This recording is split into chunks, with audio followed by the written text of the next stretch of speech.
Hi everyone, Dr. Z here. I wanted to put this together so that I could explain to a patient and many patients who have asked the questions about what types of materials we use for these types of full arch restorations. So this is a series that I'm calling basically what makes up your new smile here. And I'm going to go through a little bit of the dental materials for you, explain how they're made, what kind of composes them. We're not going to get too crazy into the chemistry, but just really basic information that you need to know when you're about to go through this process. Because right now in the dental field, there are many different materials that are coming out, and there's a lot of technology that's coming out that I want you to be aware of. So first, there's essentially three main categories to be aware of, and the first one is resin. It's essentially a almost like the white filling material that we use to fill white little areas of your tooth. That entire thing could be made into a liquid and essentially printed in layers to create something like what you see here on the top left, which is the resin set of teeth that I have here that we made in-house. The second set of teeth over is that same resin material, which is essentially the ooze or the glue that holds everything together, and the filler particle or a powder that you can put in there that comprises that gives it its strength. So resin ceramic is basically a material that is a filler of ceramic that is put into the resin, and once it's strengthened or hardened, it turns into a much denser material than the resin itself. It's also radio opaque, which means we can pick it up on x-rays and study it and see what's going on if we want to check the connections to your new implants or plan for the position of your new teeth and all those kind of things. So there's a lot of advantages to this middle category. The biggest thing to know is that it's much stronger. It's a much stronger material. Now there's two categories within this material, and it kind of depends on the gradient or how much ceramic filler is in there. Important to know that since January of this year, the ADA, or the American Dental Association, has said that anything over 51% ceramic filler is considered a permanent or final ceramic restoration. So a lot of these things that you're seeing here that are printed in-house, and for instance this one that I made was made within an hour essentially in my office, and I custom stained this and painted this to make this ready for the patient. This can be considered a final. I will tell you why I believe that really this last category, or zirconia, is the best choice for the final restoration, and it really has to do with a few characteristics that we're going to talk about right now, or I should say in a moment, sorry.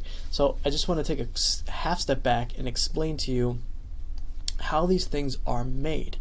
So it's important to know that you can basically additively or print something layer by layer to create it out of essentially a resin ooze, and I'll show you what that looks like in a bit.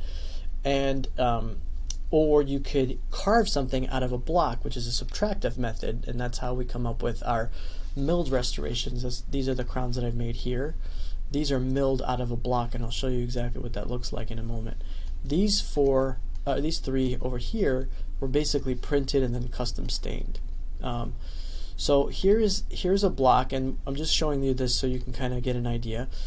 This is a robotic arm that once programmed will cut away this block over here and turn it into a crown over here, and it's purple because it hasn't been fired yet in the oven. Once it gets to a certain degree or temperature, that's when it turns into that pretty white color, and then we can add some characterization or staining. This is considered the subtractive method, and this is what's used to mill your like a full set of zirconia teeth. So you could do this for a single tooth, or you could do this for a whole set of teeth, and they're much more sophisticated machines that take like this puck, which is essentially, we call it a puck. It's a hockey puck, almost like a white disc, and the machine mills out of different axes all of the little teeth that you see here. And then there's a series of steps, and we're not going to get into every single detail, but there's a lot of work that goes into hand carving, staining, adding the color, essentially making the teeth into the pretty final product that you can wear for essentially the rest of your life. But all of these steps take a very skilled technician to do, and it does take a lot of time. So we're talking about many hours in the lab to not only add that final artistic touch, but to also finalize it or sinter or cook basically in an oven so that it becomes hardened and lasts a much longer period of time. Now the first two that I showed you, the resin and the resin ceramic, can be made on a printer such as this Formlabs one that we have here at Small Pro Studio. I have two of these actually. And what you're looking at is the build plate. This is the resin that I was talking about, that like liquid ooze material. Underneath, what you don't see is a little light. So under this area is an LPU or curing unit that basically goes under there and is programmed to cure layer by layer the new set of teeth. So once said and done, this entire thing flips open, and you can pull that tray out and flip it over. It's called a build plate, and you essentially can remove the teeth and then clean and polish them. This is the program that we use to communicate with that printer. So each printer has its own specific software, and what you're looking at here is essentially our software, or the software called Preform that works with the Formlabs printer, that allows us to see layer by layer. In this instance, I was printing a model of a mandible for study purposes prior to a surgery. But here you can see layer by layer how the computer thinks about curing something like this. So once it's printed, your final product, or the first part of it, will look kind of like this. And then what we'll do is we'll add the gum regions, and sometimes we can add that with another pink type of composite, or we can paint that with a type of stain material, or both. So these are the steps that I take to make something like this, which is a provisional material that we use to kind of see, or a first draft of what we want to see. And then up here is just an example of how we can use the same technique for a denture, or we can use the same technique in this case for a temporary bridge that we wanted to see if it looks right. So essentially, if you were to compare these three materials here, you're essentially looking at something like a resin, which is not as color stable because of the way that we paint the material and the materials that we use on it. This is essentially what we use as a first draft. So if we want to kind of see how the teeth are, we have an idea, we want to see if we're talking about the same thing and we're in the same ballpark. This is what I would use to get an idea of where the teeth go. And we could use that to line up your midline, to see how the angle or the cant of your teeth would look. We could use that to kind of see the size and the shapes of the teeth. And the beauty of this is that it's easy to turn around, and it's very adjustable. Here's the best part about the resin, is that it's easy to add or to take away, because it's a softer material, and it has the same properties as our composites or our white fillings that we use. So if we wanted to, we can shave it away or take a little bit away. We can adjust the look of it pretty easily. And then this is what I use to take photos and go back and study and see where we can improve the design. So I'm not looking at really the final. I'm not looking at the final, what I call the final characteristics here. I'm looking at, is it easy for us to change and to add to, and is it something that we can kind of start our conversation with?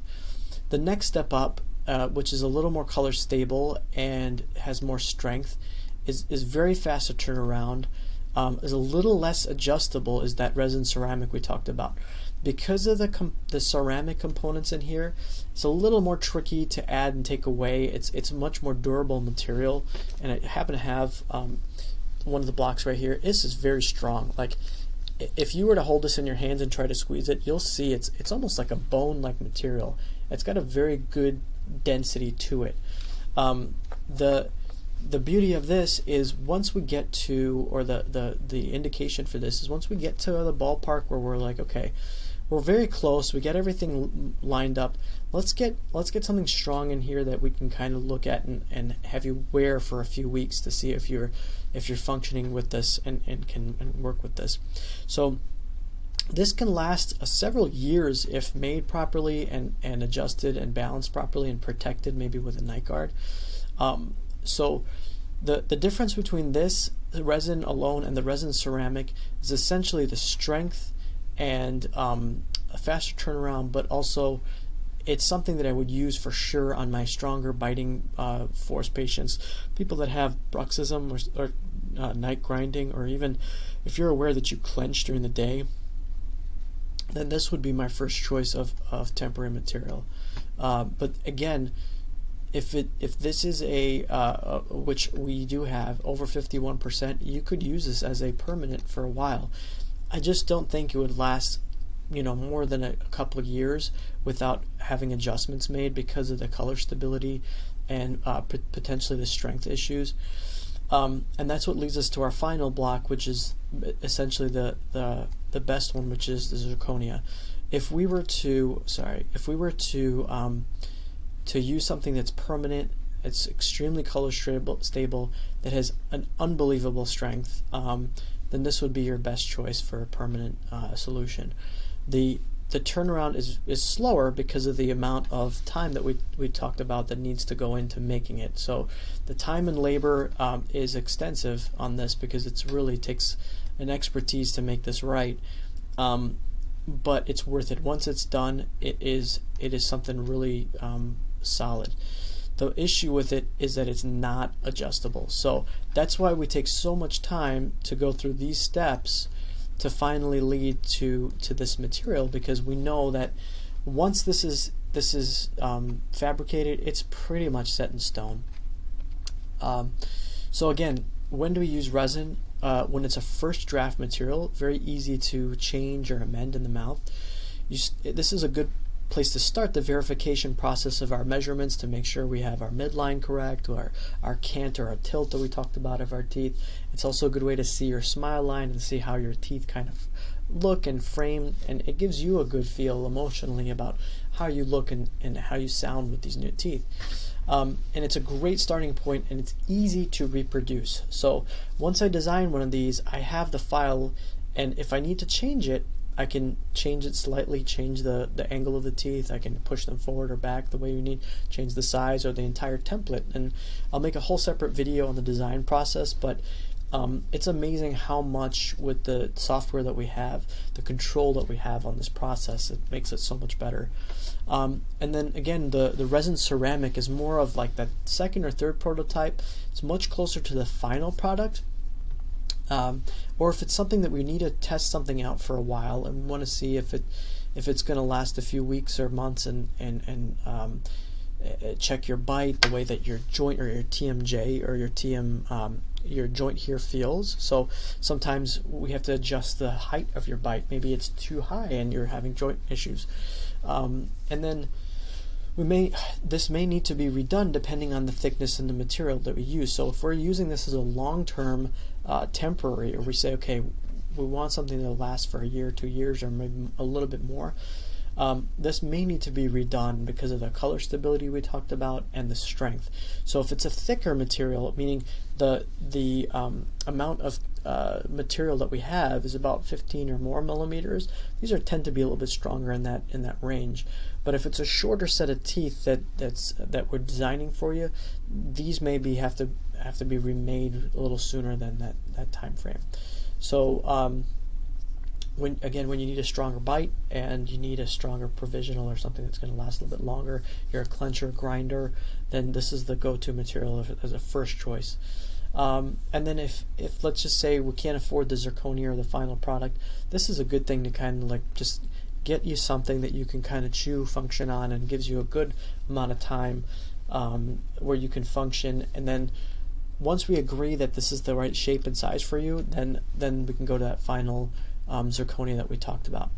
And finally, I always go through at least this 5-point checklist, and then a lot more behind the scenes, but this is the main 5, and it's the overall shape and size of the teeth, the tooth color, the gum color, the speech check, and the bite check.